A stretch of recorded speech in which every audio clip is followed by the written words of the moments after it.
Salut à tous. Je vois depuis quelques jours pas mal de posts sur les groupes Facebook que je suis dédiés à la coutellerie, de questions concernant les pierres aiguisées Parkside. Donc je me suis dit que c'était un truc qui allait peut-être vous intéresser, et donc j'ai filé au magasin pour acheter les deux pierres en fait qu'ils proposent. Donc on a un grain 400 et un grain 800 sur cette première pierre là, 1000-6000 sur la seconde, et dans cette vidéo je vais essayer ces pierres et voir ce qu'on arrive à en tirer. Moi, ça fait un peu plus de 2 ans que j'utilise des pierres de chez Firestone. Alors j'ai habituellement du grain 1000 que j'utilise pour reprendre le fil de mes couteaux. Ensuite, je passe sur de la violette belge, là qui fait 3000-6000. Et il y a une pierre que j'utilise un petit peu moins, qui est la Green Shadow, qui est celle-ci, parce que là c'est un grain 12 000-15 000. Donc là c'est vraiment quand j'ai envie de m'amuser à avoir un tranchant extrêmement fin. Mais du coup je l'utilise un petit peu moins. En tout cas, ces 3 pierres là, c'est vraiment des pierres d'excellente qualité avec lesquelles j'arrive à avoir un très bel aiguisage, et du coup je vais comparer un peu avec ça. Ceux qui sont intéressés, d'ailleurs j'ai déjà fait une vidéo sur ces pierres là, donc vous la retrouverez sur ma chaîne si vous voulez. Et nous du coup aujourd'hui on va essayer ces deux là.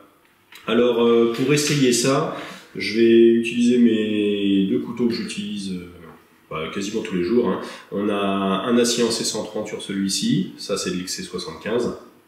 Donc ça c'est mes 2 couteaux de cuisine habituels. Et puis je vais essayer aussi ça sur un couteau pour enfants que j'ai là. Alors ça c'est une vraie cruelle, ça coupe rien du tout. Et on va voir si on arrive à obtenir un tranchant en tout cas avec celui-ci. Là je vais démarrer assez bas dans les grains 400 ou 800 suivant ce que va donner la granulométrie de la pierre. Mes 2 couteaux de cuisine que j'utilise toujours, eux ils sont quand même déjà coupants. Donc je vais pas partir si bas, je démarrerai directement avec la 1000 et la 6000. Je vais aussi essayer l'aiguisage sur le couteau de mon copain Maxime Cardino, qui doit être un 14C28N je pense celui-ci. Donc ça permettra d'avoir différents aciers et puis de voir comment se comportent les pierres. Ce qui m'intéresse moi de tester du coup dans ces deux-là, c'est de voir si elles peuvent avoir une durabilité correcte. Et puis en plus de ça, j'aimerais bien vérifier si la granulométrie elle correspond à peu près à ce qu'ils disent, parce que je suis pas convaincu que sur les grains fins notamment on arrive à avoir quelque chose de très très fiable. Donc c'est pas grave, on va en tout cas essayer ça et puis on verra ce que ça donne. À première vue, la dimension de la pierre elle est déjà pas mal, parce que je m'attendais à quelque chose d'un petit peu plus petit, et en fait c'est tout à fait correct. Donc on aura quand même une surface de travail qui devrait être relativement agréable. Donc ça déjà on va dire que c'est un bon point. Après c'est vendu avec un support qui a une partie antidérapante dessous, et puis un caoutchouc aussi dedans pour bloquer la pierre. Donc c'est pas si mal. Bon, c'est simple mais je pense que ça devrait aller. C'est aussi vendu avec un support d'aiguisage qu'on vient mettre sur le dos du couteau. Ça permet pour ceux qui ont l'habitude de procéder à l'aiguisage avec un angle constant. Alors moi c'est un truc que je vais pas utiliser, mais bon, en tout cas c'est dedans, donc si ça peut aider certains d'entre vous, tant mieux. Hop, mais moi je le laisse ici. J'ai vérifié aussi avec un réglet la planéité de la pierre pour voir s'il fallait commencer déjà par la rectifier ou si ça allait, et c'est pas si mal. C'est pas parfait, mais c'est franchement suffisant en tout cas pour les aiguisages que je vais avoir à faire. Et puis ça nous permettra de voir justement, une fois que j'aurai fait tout ça, de voir si la pierre s'est mangée vite et si on a besoin aussi de reprendre la planéité. Donc là, au départ, c'est pas si mal. Donc comme c'est des pierres à eau, je vais les immerger pendant un moment, je dirais à peu près une vingtaine de minutes. Là, il va y avoir de l'air qui va se dégager, ça va faire des petites bulles. Une fois que ça s'arrête, c'est que les pierres sont gorgées d'eau et qu'elles sont prêtes à être utilisées. Je pense qu'il y en a pour 15-20 minutes en gros. Ensuite, je vais pas vous montrer toutes les étapes d'aiguisage au grain 400, au grain 800, au grain 1000, etc. Je vais faire mes aiguisages et puis je vous en parlerai après, parce que sinon ça va vraiment être longuet. Et donc on va voir ce que tout ça nous donne.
Et comme toujours, on finit avec un coup de cuir.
Comme vous avez pu le voir, on arrive quand même à des résultats assez corrects avec ces deux pierres-là. On a des couteaux qui coupent quand même bien, même en partant de rien, hein, comme celui-ci qui avait pas du tout de tranchant, et au final, maintenant, il faut quand même se méfier, ça coupe quand même bien. Donc, un bilan pas si mauvais, hein. On va revenir un peu sur plusieurs points de détail. Déjà, je voudrais juste commencer par le support, parce que ça, en fait, j'ai trouvé agréable, c'est stable, ça glisse pas, donc rien à dire de mal. Ça, pour le coup, c'était vraiment bien, simple mais efficace. Après, pour ce qui est des pierres, donc j'ai commencé par le grain 400. Et j'aime déjà pas beaucoup les pierres qui ont une grosse granulométrie comme ça, mais là j'ai vite arrêté parce que j'ai un peu l'impression d'utiliser une pierre à faux avec ça. Et bon, ça m'a pas vraiment plu. Donc pour créer le tranchant de ce couteau-là qui n'en avait pas, je suis passé tout de suite sur le grain 800. Et là, plutôt bonne surprise parce que ça travaille assez vite, ça enlève pas mal de matière, c'est efficace. Il y a de la surface en fait pour bien dégrossir le travail. Donc cette partie-là, je l'ai trouvée vraiment pas mal en comparaison de l'autre. Je suis pas tout à fait certain qu'on arrive à une granulométrie de 800. Si je compare un peu avec ce que j'ai déjà, je trouve que ça se rapprocherait plutôt de quelque chose autour de 600. Mais en tout cas, c'est pas mal. Ça va être la première chose. Donc une fois que j'ai pu créer le tranchant de ce couteau, je suis passé sur la deuxième pierre. Et le grain 1000, c'est pareil, je l'ai trouvé pas mal aussi. Donc peut-être un petit 1000, avec une partie quand même qui travaille assez vite aussi, qui enlève pas mal de matière, mais qui donne un tranchant qui est vraiment pas vilain. C'est pas de l'aiguisage poussé, on va dire, mais ça permet en tout cas d'obtenir déjà un tranchant qui est tout à fait correct. En passant sur le grain 6000 ensuite, on affine un peu tout ça, mais clairement la différence entre 1000 et 6000, elle n'y est pas. Si je compare avec la pierre que j'ai, la violette belge, qui va de 3000 à 6000, suivant le niveau de boue qu'on crée dessus, c'est pas du tout comparable. Donc je sais pas, peut-être qu'on arriverait à un petit 2000 ou quelque chose comme ça améliore un petit peu le côté blanc, mais sans que ce soit flagrant non plus. Ça apporte juste un petit peu plus de finesse. C'est quand même la partie sur laquelle j'ai passé le plus de temps sur tous les couteaux confondus.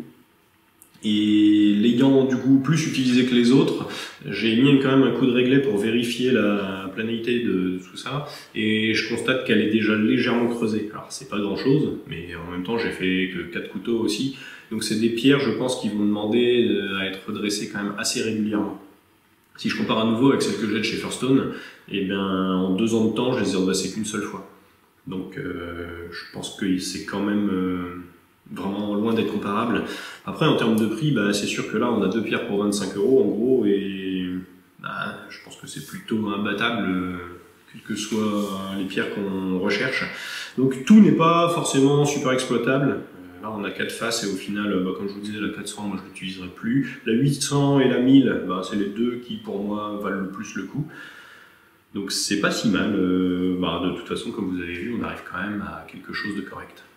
Du coup je pense que pour ceux qui n'ont pas du tout de pierre et puis qui veulent s'essayer à l'aiguisage sur pierre à eau, c'est pas un mauvais choix parce que on a au moins 2 grains qui sont pas trop mal et puis qui permettent quand même, comme vous l'avez vu, d'avoir un tranchant qui est correct.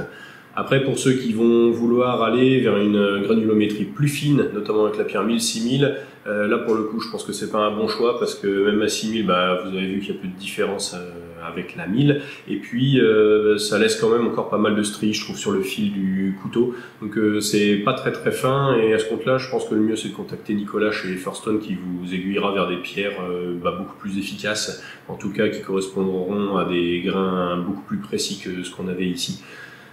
Voilà pour ça. J'espère que ce petit retour d'expérience, ça vous aura servi à vous faire un avis et puis peut-être un choix. Pour ceux qui vont regarder cette vidéo au moment où les pierres Parkside ne seront pas dispo, je vais vous mettre en description un lien avec un kit de pierres qui sera de qualité comparable. Les grains ne sont pas tout à fait les mêmes. Pour la première pierre, ça va être grain 400 et 1000. Pour la seconde, ce sera 3000, 8000. C'est vendu avec un support qui est exactement le même que celui que j'avais ici. J'imagine que ces pierres-là, elles doivent sortir des mêmes usines. Ça doit être vraiment des gammes très comparables. Donc voilà, je vous mets ça encore en description si jamais ça peut vous servir. Et puis, moi, je vous dis à bientôt dans une prochaine vidéo. Allez, ciao!